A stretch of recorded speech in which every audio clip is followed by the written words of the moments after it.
little about yourself? Yeah. What do you know about yourself? Had 5 kids. Made my son become a world champion who now fights in the UFC. I went to Day one. I sacrificed my whole life from off the street to give him everything. And a friend of his, Sam, and another guy, Chandler, they talked him into selling me out and stealing my story from coming up off the street as a fighter. And it's not true. Oh, he quits again. I can't believe it. Declaring the winner by TKO, Joe Pyfer.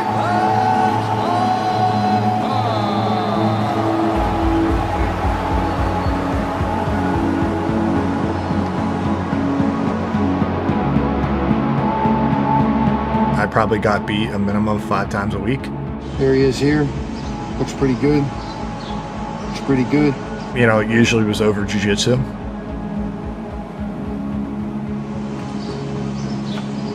What do we got?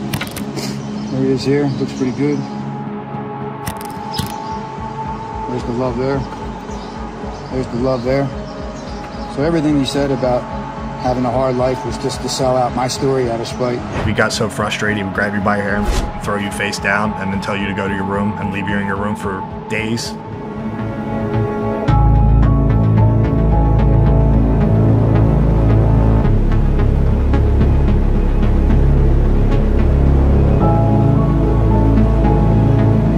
I mean, what would the conversation be between you and your siblings? We wouldn't really like have a conversation other than that we would say we hated him.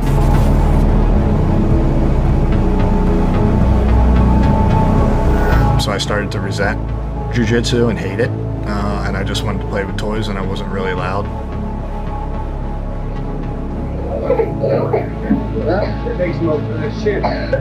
And if I did play with toys, he would come in my room and like kick all. I've been spending like hours building Lincoln Logs, and he would just come in and took pleasure in making me cry and would like and smash all, like kick it all over my room.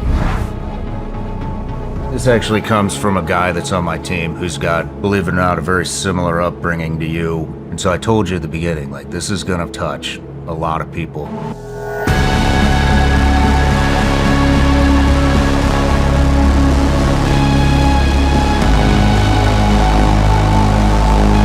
Joe Pyfer spoke very highly of you and said that you'd got him a house and you'd given him some money outside the Contender Series. I'm curious why you did that and what exactly is it about Joe Pyfer that you like so much and wanted to help out?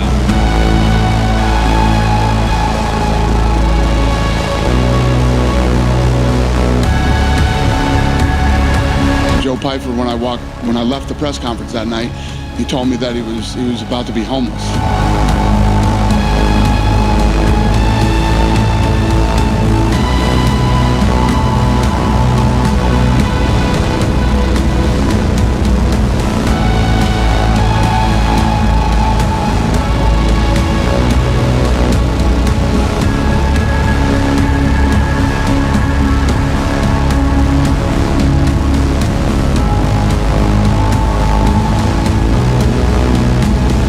The one example I wanted to give you is that we had no heat, so we lived in a farmhouse that you had to use oil for heat, and we couldn't afford it. It was a couple $100, and it was like $450 every time you would fill it. It would last like a month and a half, 2 months, and we couldn't afford it. And it was winter, and I went down in the morning. I think I'm like 6 years old, and I turned on the heater, and I was sitting by the heater. An electric heater takes a long time to heat up, and I was sitting by the heater. Forgot to turn it off.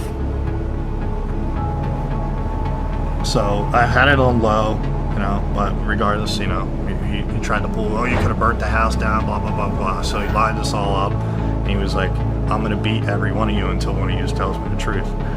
And I did a fucked up thing. I blamed my sister. I was scared. He's even made a documentary recently to try and say that I stole his story. He's the real homeless kid, and people have been trying to put his name down. You made a documentary? There was the basement. They had me lock in there and treat me like I was a dog. And I got up out of the door and came out here, ran down Salmon Street, and I never looked back. So I always had this dream, though. I always had this dream. I always wanted to fight. I always wanted to to be in the UFC. I always envisioned people chanting my name.